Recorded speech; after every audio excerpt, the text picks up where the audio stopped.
Pois bem, bom dia, boa tarde ou boa noite, amigos ouvintes do canal São Paulo sobre Trilhos. Bem-vindos a mais um podcast no trecho.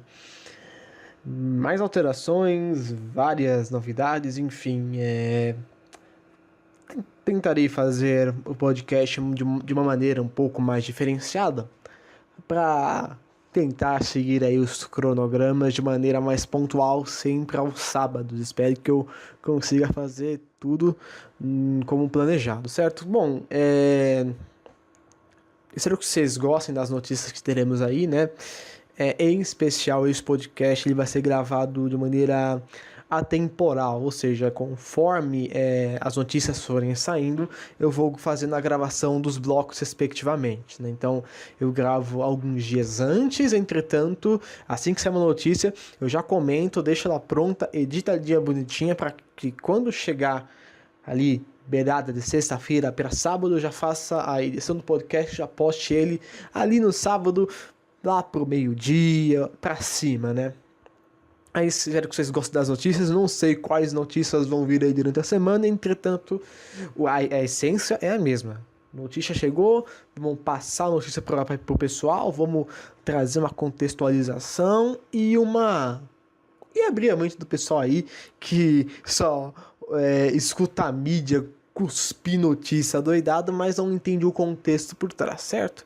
Espero que vocês gostem. Lembrando, se quiserem comentar, agradeço muito. Comentários são sempre muito relevantes. Eu respondo todos os comentários relevantes, certo?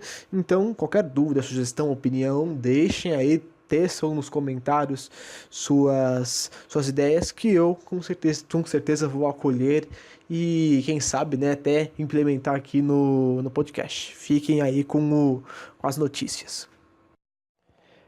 Pois bem, então, a próxima notícia que me chega aqui é a seguinte notícia: a CPTM empurra a obra de acessibilidade para 2020. Essas obras de acessibilidade que está falando na reportagem, né, é as obras de acessibilidade da linha 10. Pois bem, a pessoa que montou em si essa reportagem falou mais do mesmo, falou mais do que se sabe.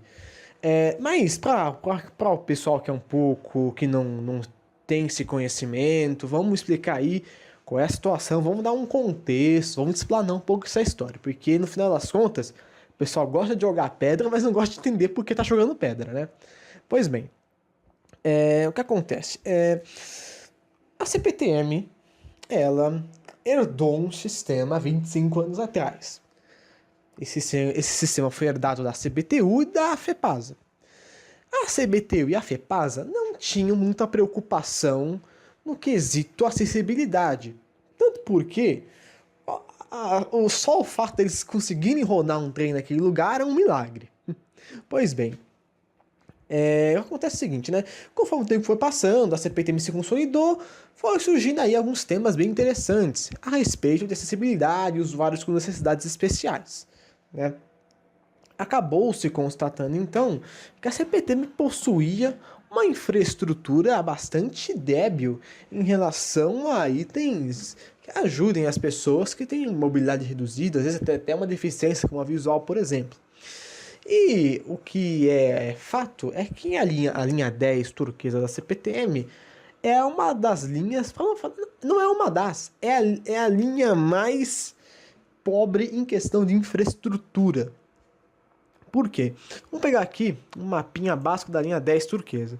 Na 10 turquesa aqui nós temos 1, 2, 3, 4, 5, 6, 7, 8, 9, 10, 11, 12, 13 estações, certo? 13 estações. Dessas 13 estações, somente 2 possuem acessibilidade. No caso, a estação Brás e a estação Tamanduateí, que foi reformada. Moca, Ipiranga, São Caetano, Utinga, Prefeito Saladino, Santo André, Capuava, Mauá, Guapituba, Ribeirão Pires e Rio Grande da Serra não possuem uma estrutura de acessibilidade tão adequada. Diga-se de passagem, essas estações, né, geralmente final da linha ali, Poça, Tamanduateí e Moca, Ipiranga, elas são estações, algumas são estações reformadas pela rede ferroviária federal, certo? Como Moca, Ipiranga, São Caetano, Utinga, certo? E algumas outras, como Rio Grande da Serra, Ribeirão Pires, são estações que até hoje apresentam o design técnico dos anos de 1800 na inauguração da linha, ou seja, são estações extremamente velhas. Não que velho signifique ruim, são estações muito bonitas por sinal. Diga-se de passagem, as estações mais antigas acabam sofrendo um pouco mais pelo motivo de serem tombadas. Por ser um patrimônio histórico, reformar elas não é algo simples. Então, requer um pouco mais de cuidado, requer um pouco mais de atenção às reformas, né? Sete aqui afirma que claramente houve uma tentativa da CPTM em pegar recursos do governo federal através do PAC Mobilidade, que é o programa de aceleração do crescimento para a mobilidade urbana no geral, entretanto não conseguiu a verba. Então o Estado teve que bancar, por causa que o Estado se compromissou a tornar as estações acessíveis. Aqui no caso tem até minha tabelinha aqui, que começou, né, essas grandes reformas, começaram aqui, já estão começando por Guapituba, né? Guapituba é a primeira estação, então, da linha 10, que já está tendo investimentos aí na casa de 1,2 bilhões de reais. São investimentos que visam, no caso, Guapituba, creio que não tem esse problema, que é alteamento de plataforma, né? Que é comum contar com em Brás Cubas, por exemplo.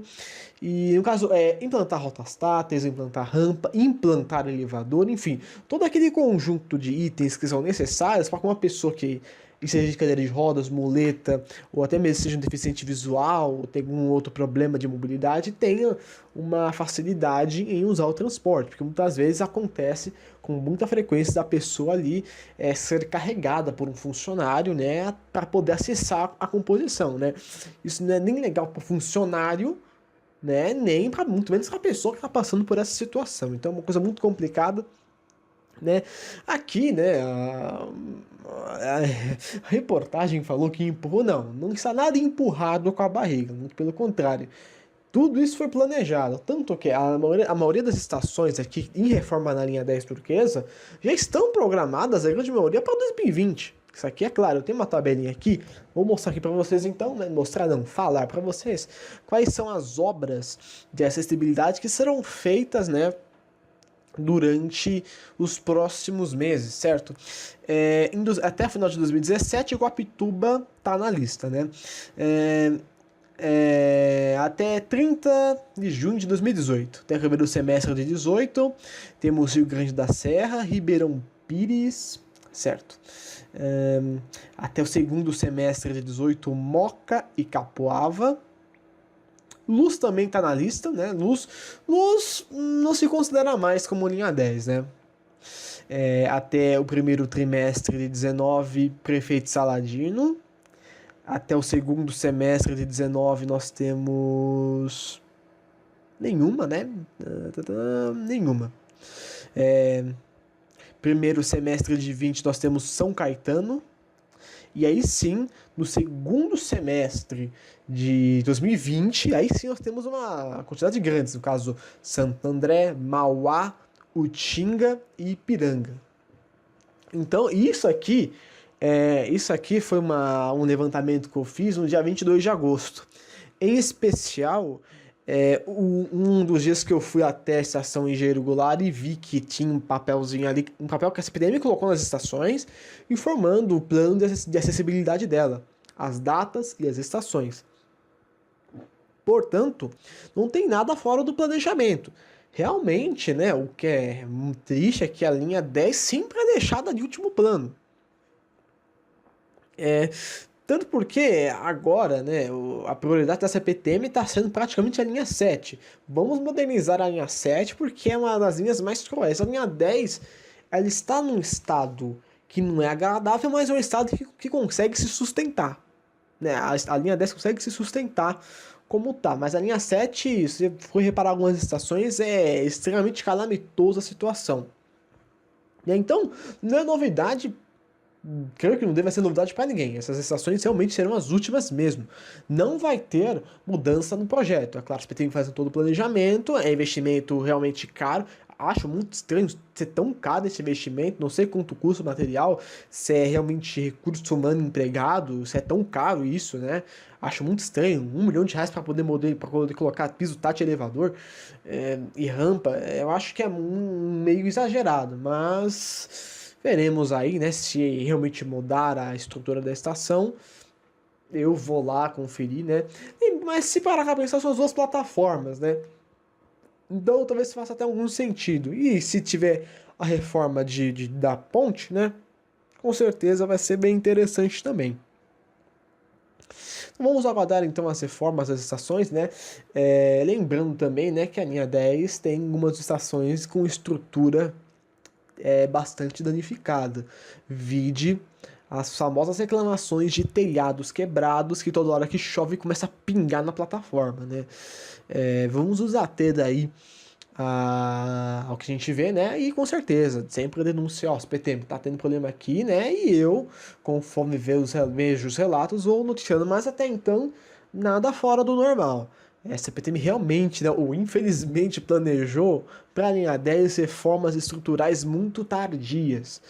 O que não é bacana, né? Porque o usuário da linha 10, o usuário do ABC, acaba se sentindo meio que de lado, desprezado, né? Mas é aquela coisa, né? Existem outras regiões que estão necessitando mais. Zona Leste, a linha 7 está numa situação terrivelmente ruim, por serem zonas muito densas. Então elas têm essa prioridade em detrimento da 10, que até então consegue se manter.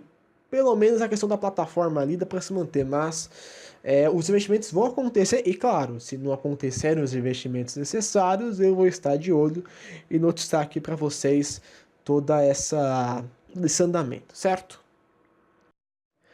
Pois bem, nossa segunda notícia então é a seguinte, notícia oficial, né?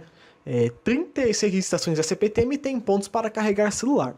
Alguns podcasts atrás eu informei que a CPTM estava começando a implantar pontos de recarga USB em algumas das suas estações. O procedimento continua sendo ampliado para várias outras estações. Eu ainda tive o azar de não achar nenhum desses pontos de carregamento. Não sei, eu particularmente não vi nenhum até agora. Talvez até passe lá em Jurubatuba, que é uma estação que eu gosto bastante, para poder verificar se realmente se instalaram. Mas aí esse PTM enaltece um pouco do seu investimento e se, digamos, serviço público até que um pouco controverso, né? O trem vai demorar, então bota para carregar, né? Até rimou.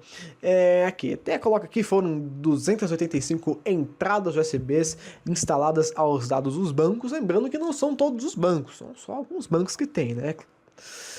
E claramente, né, a SPTM também coloca que serão colocados até 649 pontos de recarga USB em várias estações, inclusive na linha 10 turquesa, que por uma cisma bastante interessante do governo não está sendo colocado nada ali, né? Então, né, tem aqui uma listinha das estações, né, que já tem esses pontos, né? Eu não vou lembrar aqui de cor quais acrescentaram, mas eu percebi que linha 8 e linha 9 teve um acréscimo consistente dessas instalações. Mas vou passar a lista completa de cada linha para vocês verem como é que está a situação. Na linha 7 Rubi a gente tem Vila Clarice, Jaraguá, Perus, Baltazar Fidelis, Campo Limpo Paulista, Várzea Paulista, Botujuru e Piqueri. Na linha 8 Diamante, Palmeiras Barra Funda, Sagrado Coração, Jardim Belval, Jardim Silveira, Santa Terezinha, Lapa, Quitaúna, Domingos de Moraes, Imperatriz Leopoldina e Antônio João. Linha 9 Esmeralda, que teve um acréscimo consistente. Acho que todas as estações agora da linha 9 têm o carregamento com USB. Jurubatuba, Osasco, Presidente Altino, Pinheiros, Hebraica, Rebouças, Cidade Jardim, Vila Olímpia, Berrini, Morumbi, Granja Julieta, Socorro, Autódromo, Primavera, Interlagos e Grajaú. De fato não são todos porque faltou Santo Amaro. Santo Amaro com uma estação enorme, deveria ter aí. Então provavelmente a gente vai ver já em Santo Amaro alguma novidade, né? Tendo visto que até então que não teve essa integração.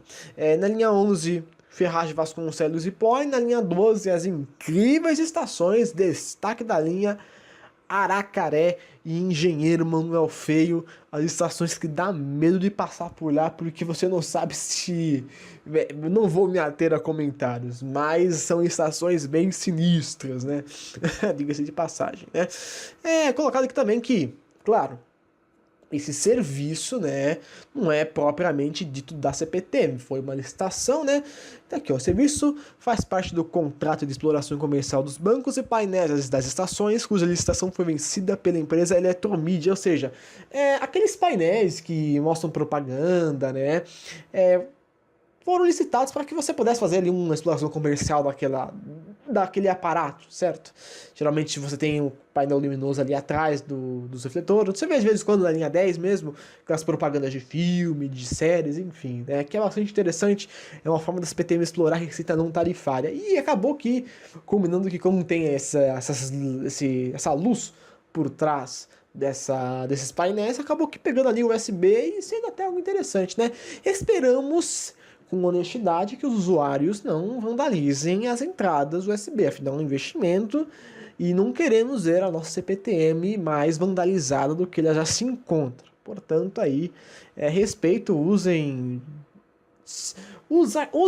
com ou sem moderação, porque usar com moderação significa sem rastrear, mas usar sem moderação também significa que vai demorar. Então fica uma coisa meio controversa, né? Mas fica aí então o relato, o CPTM está continuando investindo aí em receitas não tarifárias, na exploração de mídia no seu sistema e também, né, na implantação dessa peculiaridade que são as entradas USB para carregamento de celulares, portáteis e afins. Pois bem, então nossa terceira notícia é a seguinte. Em meio a críticas sobre modelo de concessão privada, linha 4 faz aniversário, né? Linha 4 amarela, quem nunca ouviu falar da famosa linha 4 amarela, que você muda de ambiente, já sente um contraste enorme, né? Só de estar na linha 4, que é a famosa linha da integração, operada por um ente privado, e no mesmo sistema de PPP que quer ser implantada aí nas linhas 5, 17, 15, 12, enfim, em tudo, né? O governo quer privatizar todas as linhas. Privatizar não, né? Concessionar as linhas, é diferente. Pois bem, linha 4 que é referência aí de pontualidade, de eficiência, né? Uma linha que consegue operar muito bem, né? Em vários aspectos, tem um material rodante excelente. Faz aí seu sexto aniversário. Esse sexto aniversário, de acordo com a matéria que eu tô lendo, é com base no dia 16 de setembro, que é a data onde a linha começou a operar de Luz a Butantã, inclusive aos domingos. Eu fiz um breve histórico aqui, porque em tese era para ser 7 anos, só que em 7 anos atrás a linha estava operando só entre Paulista acho que Paulista e Oscar Freire. Não, Oscar Freire. Paulista e alguma outra estação. Não era Oscar Freire, não. Oscar Freire nem existe ainda. É Paulista e. Não vou lembrar o nome da outra estação, infelizmente. Eu estou com a memória curta agora. Eu sou focado em falar sobre concessões. Né? Quem mandou estudar sobre concessão e não estudar sobre a ordem da linha. Pois bem. O que acontece? Nesse meio todo aí, né? Levanta-se muito uma pauta interessante sobre as concessões do serviço de transportes, né? E as famosas receitas que a linha 4 recebe por, não diríamos nada mais por uma série não diria incompetências, mas de atrasos. O que acontece? No sistema de concessões da linha 4, a linha 4 recebe uma graninha extra. A grana por passageiro frustrado, ou seja, a linha foi planejada com uma quantidade de estações. Vou pegar aqui minha planilha e mostrar aqui, dar um breve histórico do que seria a linha 4 no metrô, se ela fosse completa na sua fase 1 e 2, certo? Atualmente nós temos a estação Luz, República, Paulista, Fradique Coutinho, Faria Lima, Pinheiros e Butantã. Essas são as estações de Itacujas da primeira fase, Fradique Coutinho é da segunda. E lembrei, o trecho era entre Paulista e Faria Lima. Confundi o nome das estações. Pois bem, a segunda fase seria composta por Higienópolis Mackenzie, Oscar Freire, Fradique Coutinho, que já está construída, São Paulo Morumbi e o terminal Vila Sônia, certo? Entretanto, o que acontece? Essa segunda fase está um pouco mais problematizada. O governo de São Paulo, né? Lembrando, e isso é importante destacar, a responsabilidade das obras de expansão da linha 4 amarela são do metrô, não é responsabilidade da Via 4. Fique claro isso aqui nesse podcast, né? A responsabilidade das obras é do metrô, não é da linha 4 amarela. A linha 4 amarela, a única coisa que a linha 4 de fato fez foi operar e comprar os trens. Agora, a infraestrutura das estações é coisa do metrô. Diga-se de passagem que você tem semelhanças muito grandes entre a infraestrutura de Paulista, por exemplo, com uma estação como a Alto do Ipiranga. Né? Isso vou relatar no nosso querido Linhas da Região Metropolitana de São Paulo, que em breve vai sair o vídeo da linha 2, está em processo de produção. Voltando ao tema, existe uma taxa que o metrô paga por passageiro frustrado, ou seja, a quantidade de passageiros aí que são frustrados por não ter estação chega aí a 100 mil. Então, 100 mil pessoas vezes 3,80, né? Então é um dinheirinho legal, cara. Um dinheirinho consistente que eles recebem, mais uma taxa a mais, se eu não me engano, da avaliação da passagem pelo gasto que a linha tem, acaba sendo repassado também para a concessionária. Diga-se de passagem também, o que faz com que o pessoal mais estadista acabe sendo contra as concessões é por causa disso, porque você entrega uma linha incompleta. No contrato de concessão, o Estado tem que pagar uma multa por estação não entregue. Então fica meio que tipo, vamos entregar uma coisa para, de certa forma, atrair a expectativa do ente privado. Fica uma coisa bem chata, né? Para falar a verdade. Isso, para quem é estadista, né? No caso estadista, eu digo, que quer manter o transporte público na mão do Estado, acaba ficando um pouco mais furioso. O que motivou a paralisação do não sorteio, mas da outorga da linha 5 e 17. Tá parado até agora e tá quase falando já em cancelar a licitação e, nossa senhora, como eu falei no podcast anterior, daria um rolo tremendo. Né? Isso acaba sendo bastante complicado. Em meio a uma situação onde o metrô estatal, certa Companhia do Metropolitano de São Paulo, faz constantes protestos em relação a uma condição de trabalho ruim e, recentemente, a privatização, no caso, terceirização, né, das bilheterias do metrô. Porque, diga-se de passagem, a bilheteria já se tornou uma coisa obsoleta. Não é algo prioritário. Você não vê tanto usuário, tipo... Exceções que você vê bilheteria cheia, como, por exemplo, Português de Tietê. Porque tem uma demanda do terminal rodoviário. O pessoal que é de lá não tem um cartãozinho, né? Então, né, o pessoal que não gosta, é contra, né, a venda de bilhete por máquina, ou senão a terceirização, tirar a funcionário do metrô da bilheteria para colocar aí na catraca, uma função administrativa qualquer. O pessoal fica irado com isso, né? Então você tem aí um choque muito grande de interesses, né? O governo atual tem essa intenção de conceder as linhas para a iniciativa privada para tentar desonerar o Estado, ao mesmo passo que, né, você, sendo um ente estatal, querer promover greve, né, tudo bem, tem uma causa justa no meio, dependendo da situação, mas acaba tendo um contraste, porque quando tem greve nas linhas normais do metrô, não tem greve na linha 4, porque a linha 4, né, não é atendida pelo mesmo sindicato. Né? Então acontece isso. O que dá mais argumentos é uma privatização. Você acaba... Porque com a PPP, o relacionamento e o controle do ente privado acaba sendo até um pouco, com uma rédea até um pouco mais forte. A companhia privada trabalha na linha para que ela receba na linha o que lhe é de direito. Entretanto, o metrô, por, não sei, ser meio com um cachorro solto do Estado, ele aponta e faz e acontece. Aí o metrô multa, pune, né, e fica todo esse problema, e a população que infelizmente acaba pagando mais, né. Então fica essa discussão constante sobre os modelos de...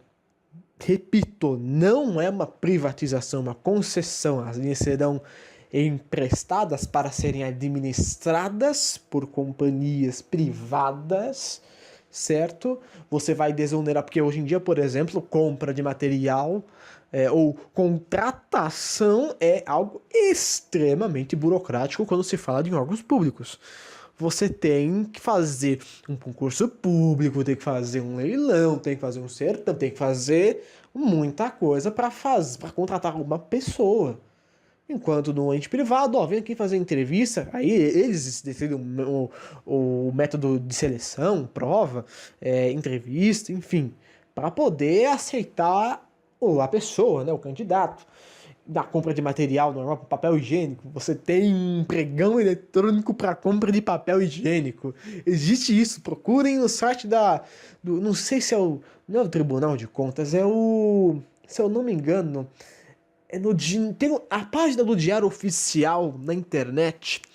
Tem essas informações de pregão eletrônico, licitação, e é uma marmelada, tipo, desnecessária. Você poderia ir no mercado comprar papel higiênico de maneira simples, de maneira efetiva, né? O Estado acaba sendo inchado e essa ineficiência incentiva práticas de concessão, de dar para a iniciativa privada, e o pessoal que é contra acaba ficando rebelde, trazendo à tona aí um pouco dessa ineficiência. Então, eu creio que o metrô público tem essa condição de ter eficiência. O metrô público tem eficiência ali dentro.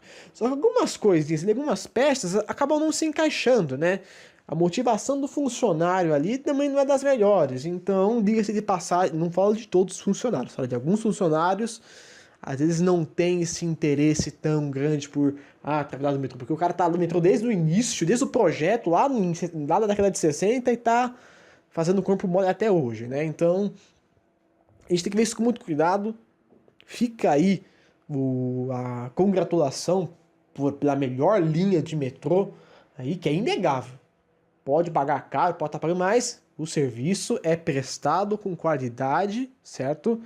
Eu pagaria 4, 5 reais para andar na linha 4. Acho que todo mundo pagaria pela eficiência, pelo ambiente que ela proporciona, por tudo que ela tem, no geral, né? E então é isso, né? Quem mostra mais eficiência, quem mostra mais serviço prestado, ganha mais crédito com a população. Mas vamos ficar atentos também com as contas, porque no final das contas é dinheiro do consumidor, né? Ou do público, dos entes, da população que está sendo empregado, às vezes de maneira desnecessária. Vamos ficar atentos de qualquer novidade aí de licitação, de principalmente concessão de linhas, eu vou dar um alerta para você, certo? Pois bem, então vamos para a nossa quarta notícia aqui do podcast. A notícia que me chega é a seguinte: linhas 7 e 10 decretam greve para o dia 1º do 11. Isso mesmo, teremos mais uma greve então na CPTM, né? Para quem não sabe, vamos usar aí o nosso belo contexto da situação. A CPTM é formada aí, né? Os sindicalistas da CPTM são formados por 3 sindicatos, né? Oriundos da antiga formação da ferrovia, né? Sindicato dos Engenheiros da Sorocabana, da Central do Brasil e da Santos Jundiaí. Esses mesmos, a Santos Jundiaí, que representam a linha 10 e 7, acabaram sendo contra uma proposta da CPTM e uma certa regularização na PPR de 2017. A PPR, para quem não sabe, é o Programa de Participação de Resultados, onde, conforme a empresa atingir determinadas metas, os funcionários serão beneficiados com prêmios, né? Um dinheirinho extra ali que com certeza é bem-vindo. Entretanto, houve aí uma certa discordância do pessoal, né, do sindicato em relação a essa PPR, que acabou acatando aí algumas coisas que descontentaram os mesmos, né? Como, por exemplo, a participação de mais fatores para que a PPR fosse garantida. Até então, o único índice que era apontado era o número de passageiros transportados ao ano, né? que acabou não sendo só isso. Outras metas foram implantadas, aqui no folheto deles não diz o que mais foi implantado, só falaram que eles não vão dar mais exclusividade para essa meta, vai ter mais coisa ali no meio. Propõe diminuir o valor da garantia mínima em 3,51%, referente ao DICI de 2011, e pretende também fazer o parcelamento do prêmio em 2 vezes, né? O metrô também fez isso, de acordo com o que eles informam aqui, só que o prêmio que a CPTM quer dar é uma parcela que está aqui em 30 de março e a segunda em 30 de junho. Então, essa distância acabou deixando eles bastante enfurecidos e colocaram aí esse estado de greve e decretar tudo aí para o dia 1º de novembro, certo? Se essa greve vai ser válida, não saberemos dizer, né? Geralmente, um dia antes, a CPTM, o governo do estado, entra com recurso dizendo se a greve é legal ou não, se o pessoal deve trabalhar ou não, porque geralmente se a greve é ilegal, o governo aplica a multa ao sindicato. Entretanto, vamos ver aí qual vai ser o desenrolar. O que é fato é que o pessoal da linha 7 e da linha 10 vai ficar sem transporte, infelizmente. Vai acabar dependendo do ônibus. Aí vem aquela coisa muito interessante que é bom denotar. Se as linhas de metrô, linha 6 laranja e a linha 18 bronze estivessem construídas e em funcionamento, você poderia driblar esses fatos, né? Que infelizmente acontecem. Eu não vou julgar o caráter da greve, se realmente é necessário ou não, porque eu não estou ali na pele do funcionário, mas aparentemente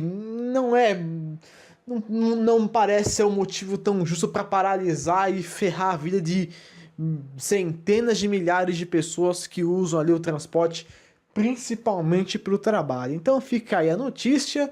Greve para o dia 1º de novembro devido às mudanças no programa de participação de resultados da CPTM no ano de 2017. Muito bem.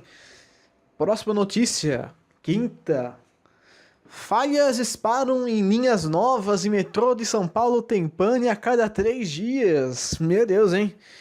Que problemão, hein? Mas é o que nos chega aí. Notícia recente, mais uma constatação e mais uma, né, para a infelicidade do metrô de São Paulo, uma crítica severa à manutenção do sistema e à qualidade do serviço que, diga-se de passagem, do ano passado para cá deu uma decaída consistente. Bom, foi feito o levantamento aqui, né, que as linhas de metrô, sobretudo a linha 4 amarela e a linha 5 lilás, estão passando aí por um aumento consistente de falhas, certo? Falhas essas que, bom, no caso da linha 5 e da linha 4 tem uma certa justificativa. A operadora Via 4, né, que é quem opera ali a linha 4 amarela, justificou o aumento do índice de falhas, né, que no ano de 2016 era de 8 falhas e esse ano está já em 15 falhas, né, culpou aí os testes com os novos trens, né. Geralmente a linha 4 tem intervalo de trens de 3 em 3 minutos, chega a ter de 5 em 5, né, e culpou e os novos trens que estão em testes, uma desculpa um pouco esquisita, né? Entretanto, né, eu aparentemente não cheguei a ver essas falhas com tanta frequência. A linha 4, ela consegue, não sei se o marketing dela é tão bom ou se o pessoal que anda nela fica tão maravilhado com a linha que esquece que tem problema. Mas ela culpou os trens novos aí que estão em testes por essas falhas. Lembrando que essas falhas que eu estou dizendo aqui são as famosas falhas notáveis, ou seja, aquelas falhas que atrapalham o sistema por mais de 5 minutos, de acordo aqui com a redação da notícia. A linha 5, por sua vez, pelo que se fala aqui, se fala muito sobre a questão dos novos trens e também dos testes do sistema de sinalização CBTC. Como a linha 5, este ano, a linha 5 começou a operar com a frota P pela primeira vez, certo? Até então, a linha 5 estava sendo operada com um sistema chamado ATC, certo? Controle automático de trens. Com a mudança na sinalização, ou seja, com mudança de controle de trens, que foi para CBTC, controle de trens baseado em comunicação, você muda a maneira de como a linha funciona, toda aquela movimentação de trens se torna mais dinâmica. E tal dinamismo acaba sendo difícil de se controlar, né? De você fazer uma sincronização exata entre um trem e outro, para que a linha tenha aí uma fluidez maior. A linha 5 Lilás, que até então, aqui, de acordo com dados de 2016, teve cerca de 3 falhas severas. Este ano já está com 21 falhas severas, né? Essa linha 5 que já está passando por um processo de expansão consistente, né? Já está prestes aí a ter sua operação ampliada até Brooklyn, né? Isso falando de maneira plena, né? O trecho Brooklyn-Capão operando de maneira plena, das 4 da manhã, 4h40 até as meia-noite, e as falhas aumentando, né? Mas é compreensível que essas falhas aconteçam, né? Só que é o problema, né? Acontecer esse tipo de falha em horário de pico é complicado, tanto que certas vezes houveram falhas que necessitaram até de você chamar, por exemplo, o Paese, que é aquele plano de ônibus, para atender a região, porque às vezes o problema é tão grande que você não consegue arrumar um trem. Às vezes todos os trens que acabam travando do nada e você tem que fazer ali um recall rapidinho para você... Rapidinho, nada, demora, né? Pra você poder voltar com a normalização da linha. Realmente é uma constatação bastante complicada. Isso, todas as linhas tiveram um certo crescimento aqui. A linha 1 azul de 18 foi para 30, a linha 2 diminuiu, 22 foi para 12, a linha 3 também, 28 foi para 14. A linha 1 aumentou, pelo que se parece, devido às questões de energia, né? Pane no sistema. Geralmente, você sempre falha na linha 1 azul, porque como você está tendo troca de frota, as frotas mais antigas sem ar-condicionado estão sendo retiradas para colocar os trens mais novos com ar-condicionado e puxa mais energia. A linha 1 não é, digamos, alimentada assim com maestria, né? O trecho norte principalmente sofre bastante, então você houve um aumento aí nas falhas da linha 1, a linha 2 e a linha 3 estão ok, tendo em vista todo o processo, né? E olha que é interessante, até coloca aqui que é interessante ressaltar, esse problema do CBTC, ele refletiu na linha 2 verde aqui no ano de 2001, onde a linha verde registrou 21 falhas, ou seja, essas falhas, elas têm realmente uma tendência a diminuírem, não é algo que é eterno.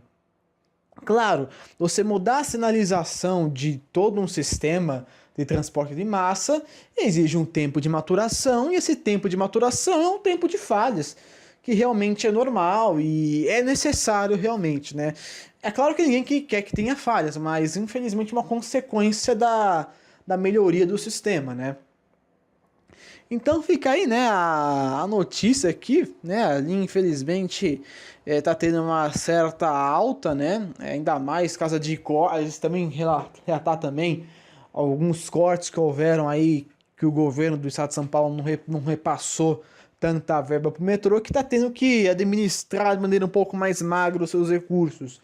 Então fica a nota, né, o número de falhas aí no sistema deu uma aumentada consistente, sobretudo na linha 5 e na linha 4, né? Linha 5 que, se eu for ver o gráfico aqui de falha a cada 100 mil pessoas, você vê que... né, o índice de falha a cada 100 mil pessoas é interessante, porque ele dá uma dimensão do impacto das falhas, né? Aqui, por exemplo, na linha 5, o gráfico está bizarramente grande, né? Então, é muito complicado. Mas fica aí então a notícia, esperemos que as linhas 4 e 5, né, sobretudo a 5, tenham aí seus problemas sanados e que o sistema se amadureça para evitar aí qualquer paralisação do sistema. Pois bem, nossa sexta notícia aqui do podcast, uma notícia preocupante, né, que vai deixar o governo aí bastante receoso, que é a seguinte: linha 5 pode não entregar as estações até dezembro. Pois bem, linha 5, Lilás, obras de expansão. Faltam 6 estações até dezembro de 2017. Será que até o final do ano? Será que daqui a 2 meses eles vão terminar as obras e entregar o trecho? Difícil, difícil demais. E o principal pessoal aí que está acompanhando essas obras, que está vendo, que entende do assunto, não bota fé nessa linha até dezembro, mas nem com reza brava, meus caros, a situação está feia. O que acontece? Bom, a linha aí, né? Nós tivemos um trechinho bem interessante inaugurado, 3 estações, Alto da Boa Vista, Borba Gata e Brooklyn. O governo fez uma baita propaganda, enfim, né? Temos aí novas estações, entretanto o trecho está a um passo aí de ser completo, né? Entretanto, algumas estações aparentemente não estão com uma cara tão boa para que daqui a 2 meses elas sejam entregues, né? De acordo aqui com constatações feitas por algumas pessoas que visitaram as obras, que estão ali nos entornos, né? Constata-se que você tem algumas estações em estágio avançado de construção, semelhante ao que a gente via na inauguração de Brooklyn, por exemplo. A estação mais avançada, mais preparada, mais pronta, né? Faltando apenas alguns itens de acabamento. Aqui tem uma listinha que foi colocada aqui no site, né? Que vocês podem ver depois na descrição do vídeo as fontes das quais eu tiro as notícias, né? Pegar aqui um trechinho interessante. Outras realizações podem estar sendo concluídas parcialmente nos próximos 2 meses. Eucaliptos, Moema e, sobretudo, o Hospital São Paulo parecem estar prontas próximas ao final das obras, certo? Essas 3 estações... Não, ACD servidor também. Eu acho que a pessoa ali não colocou ACD servidor também. Essas 3/4, Moema nem tanto. Moema está um pouco atrasada. Mas Hospital São Paulo, ACD servidor e Eucaliptos mais ou menos. Elas estão com um estágio bem avançado já estão quase finalizando o acabamento, né? Já estão com aquela cara de estação pronta. Não está totalmente pronto, porque tem toda a questão de fiação, sistemas, telecomunicações tem que ser instalado, né? Mas a estrutura física ali já é uma estrutura que uma pessoa já pode entrar nela e simplesmente já usufruir do espaço como um todo. Claro que só faltam a instalação de alguns itens de tecnologia para que o próprio metrô consiga operar com os aparatos necessários, né? Com a segurança e a inteligência ali no local. Agora, algumas estações, como as famosas estações, essas estações que estão na mira do pessoal, que é Santa Cruz e Chácara Clabin. 2 importantes integrações, né? Eu acho que com certeza a inauguração desse trecho novo vai se dar em uma das 2 estações. Não dá para saber se vai ser Clabin ou se vai ser a estação Santa Cruz. Talvez Santa Cruz pelo que ela represente ali, né? Mas também não descarto o Clabin. É algo que é interessante, é bom a gente verificar depois aí próximo ao lançamento. Claro que quando tiver a notícia eu vou comunicá-los. Entretanto, por serem estações mais complexas, que tem integração, elas, além de serem mais fundas, elas têm um tempinho a mais diferenciado. Foram publicadas algumas fotos em relação a, se não me engano, Santa Cruz. Fotos de Santa Cruz, onde aí vem a preocupação principal. Aparentemente não foram instalados ainda catenária. Para meu amigo ouvinte que não sabe o que é catenário, o que é catenário, afinal de contas? Catenário, meus amigos, é um pequeno cabo, um cabinho bem considerável ali, que é o que alimenta o trem da linha 5 Lilás, certo? Você pode ver aqui no trecho ali da linha 5, você tem postes e uma certa fiação nesses postes, né, que passam por ali. Esses fios transmitem energia elétrica e essa energia que alimenta as composições. O que acontece? Sem a catenária, né, que é o poste de alimentação ali na parte superior das estações, sem essa fiação, os trens simplesmente não podem se movimentar até lá. Eles ficam simplesmente impedidos de seguir seu traçado até o final do trecho. O que acontece é o seguinte: o governo quer liberar um trecho com 6 estações. Entretanto, sequer você tem uma via. A via permanente deve estar pronta com certeza. Via permanente, no caso, eu falo de trilhos, certo? Já deve ter trilhos até lá. Entretanto, não tem como alimentar esses trens. Você não tem um combustível para movimentar esses trens até a Chácara Klabin, para que você possa fazer os testes para poder liberar as estações. Testes esses que repetiram de maneira contundente. Os testes de CBTC, como falei na notícia anterior, né, são testes extremamente complicados, são testes chatos, requerem uma maturação exagerada, né? É um sistema que você tem um grande índice de falhas, né? Porque até você conseguir maturar um sistema desses, que é um sistema de extrema fluidez, requer um tempo, requer toda uma dedicação. Dedicação essa que eu acho muito difícil de ser colocada em apenas 2 meses. E colocando também, é um trecho de aproximadamente, são 6 estações. Daria quanto, mais ou menos? Uns 6, 7, 8 quilômetros no máximo. Vai dando um chute aí que eu não tô com a distância exata agora, mas vai, 7, 8 quilômetros de Brooklyn até a estação Santa Cruz, que é onde vai ser, no caso, a operação assistida, muito provavelmente, né? Ou se não, provavelmente não seja por lá. É provável que a operação assistida, se fosse de Klabin até Moema, eu tenho que ver aqui o mapa agora. Eu vou dar aquela olhada no mapa rapidamente, porque aí você vê que é necessário, né? Linha 5. Que às vezes foge aqui, porque eu tenho que ter o mapa aqui às vezes, e sem o mapa às vezes eu fico perdido. Aparece. Opa, não mapa, né? Eu quero só a imagem da linha, né, amigão? Deixa eu pegar aqui, que às vezes não tenho tudo decor também, né? Aqui, isso perfeitamente, certo? Isso, no caso, entre Eucaliptus e Chácara Klabin. Talvez não tenha essa integração em Brooklyn direto. E lembrando que entre Brooklyn e Eucaliptus tem a estação Campo Belo, que vai ser inaugurada só ano que vem. Essa é a única desculpa do governo que realmente não vai liberar. Mas é provável que o trecho de operação comercial ali, em TS, seja entre Klabin e Eucaliptus. Eu vou passar as notícias, eu não sei se isso vai acontecer mesmo, porque eu acho difícil eles incluírem Brooklyn ali no meio. Isso vai ter que ser verificado mais tarde. Depois eu vou buscar mais algumas fontes em relação a isso, em relação a essa operação assistida desse novo trecho. Entretanto, como você tem pouco tempo, a via não está pronta e os testes estão aí na porta de casa, complica muito a situação. Dizem aí algumas fontes que o metrô pretende primeiro liberar operação plena até Brooklyn, para aí sim iniciar os testes entre Chácara Klabin e Eucaliptus, né? Que já seria o trecho novo.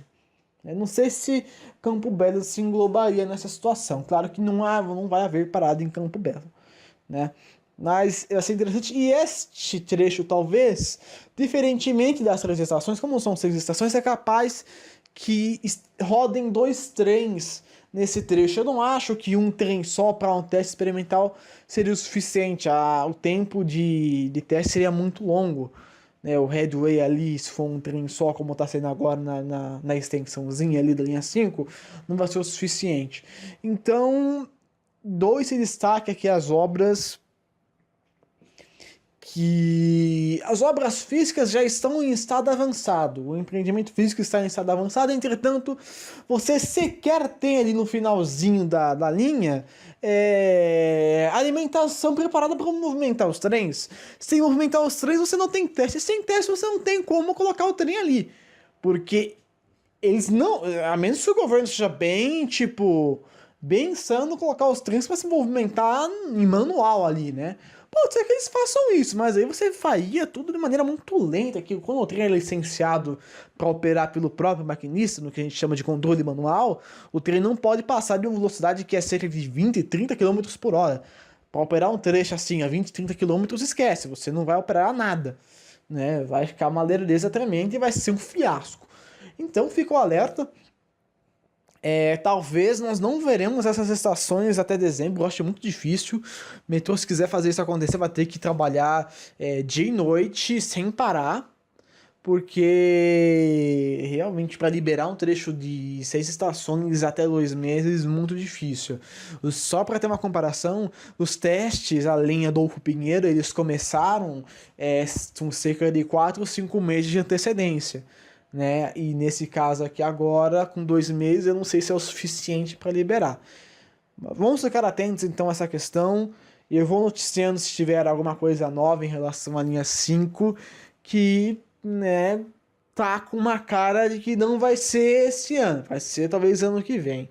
Né? Mas se for antes das eleições, né, já dá a serviço de propaganda. Entretanto, vamos ficar atentos. Qualquer novidade eu irei avisá-los. Certo, então nossa sétima notícia aqui do podcast, já estamos com muitas notícias, isso é muito bom. Próxima notícia que me chega aqui é o seguinte: minutas do edital de concessão da linha 15 prata são liberadas. Bom, para quem achava que não, sim, vai ter concessão da linha 15 prata de monotrilho.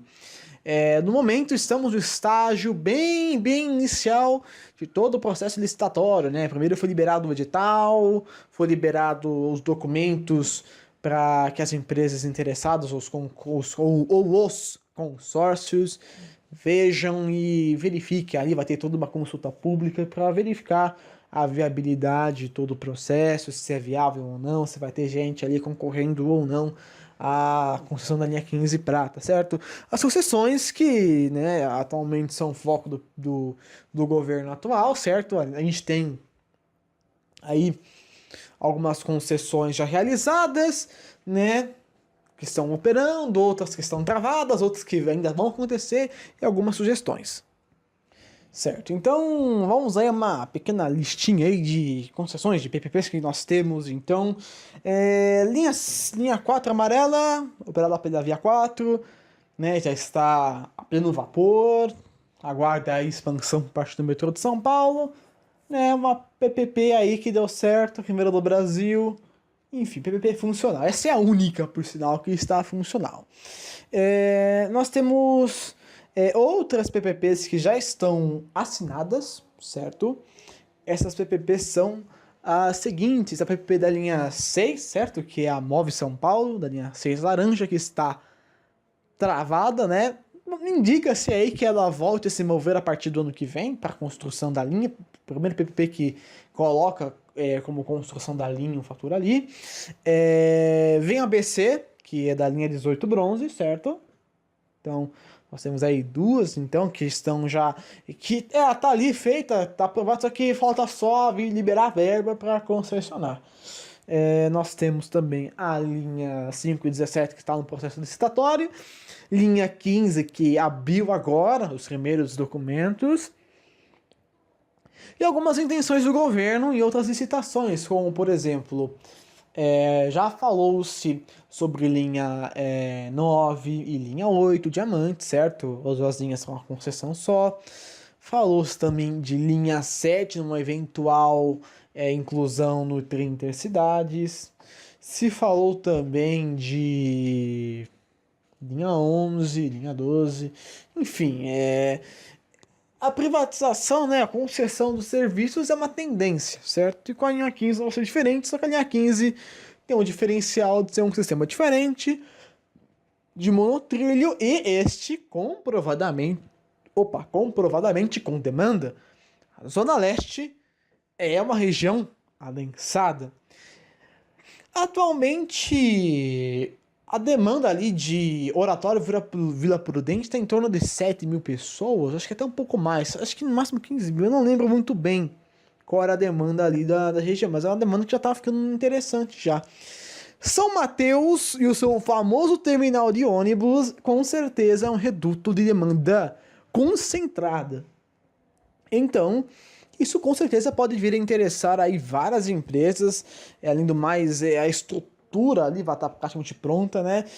A única expansão que a operadora vai ter que fazer, de fato, é uma expansão, né? Eles vão deixar as obras da estação Iguatemi para a operadora nova e talvez até as estações além Iguatemi, que aí já seria São Mateus, e até Cidade Tiradentes. Eu não vou lembrar das estações, que essa partezinha sempre falta na cabeça ali. Eu não decoro muitos trechos.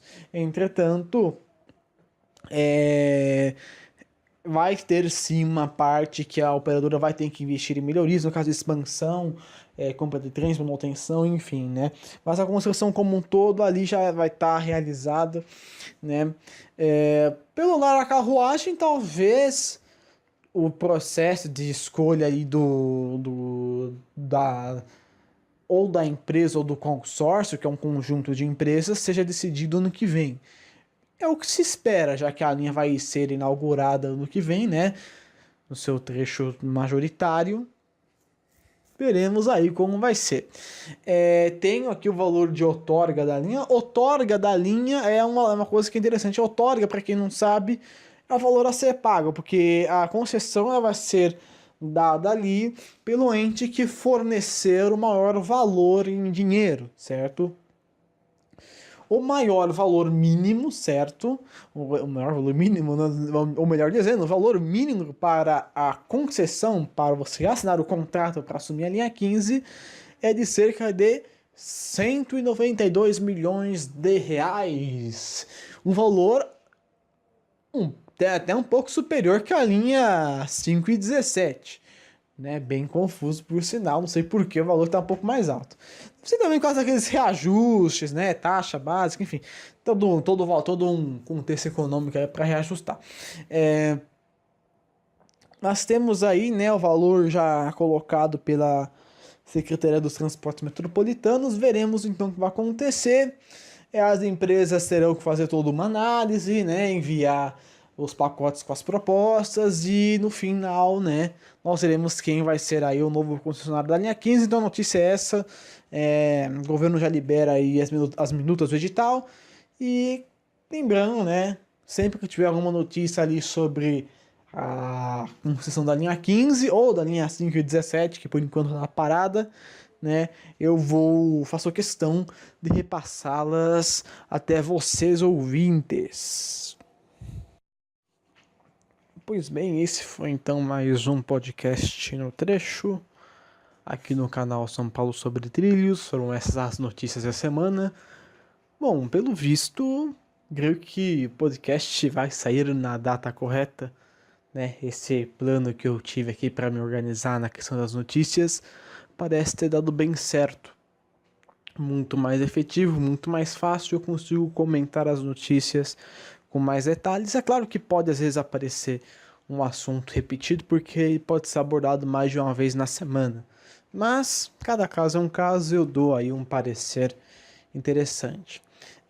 Lembrando, caso vocês ouvintes tenham alguma dúvida, querem expressar suas opiniões, podem e incentiva vocês a destilarem nos comentários críticas, sugestões, opiniões, enfim, o que for aí do vosso agrado, e eu, na medida do possível e da conveniência, vou respondê-los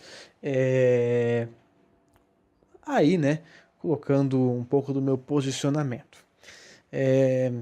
Já de antemão, peço desculpas por qualquer erro, ressalvas podem ser feitas a qualquer momento, né?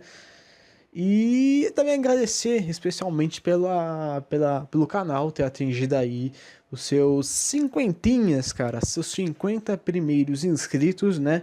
O canal até o momento da gravação aqui, já é sábado já está com 51 inscritos. Quem sabe a gente pode chegar até 100, né? Nossa meta aí não sei.